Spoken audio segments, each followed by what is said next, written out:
ஏங்க 10 மாசம் எவ்வளவு கஷ்டப்பட்டு சுமந்து பிள்ளையை பத்தி என்ன பாடுபட்டு வளர்க்குறோம். 41 உயிர்கள் அநியாயமா போயிடுச்சு.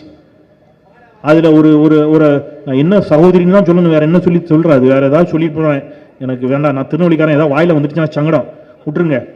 அது ஓகே, ஒரு அக்கா அப்படி வச்சுக்கிடுவோம். எனக்கு அக்கான்னு சொல்லுறதுக்கு ஞானமா இருக்கு. ஒரு லேடி, இது நல்லா இருக்கு, ஒரு லேடி, அந்த லேடி சொல்லுது அது பிள்ளை செத்து போச்சு. தாய்மார்கள் கவனிங்க, அது பிள்ளை செத்து போச்சு. நம்ம நடிகர் விஜயை பார்க்க போய் 40 பேர் செத்தான். அதுல அந்த அம்மாவோட பையனும் செத்து போச்சு, குழந்தை கை குழந்தை செத்து போச்சு.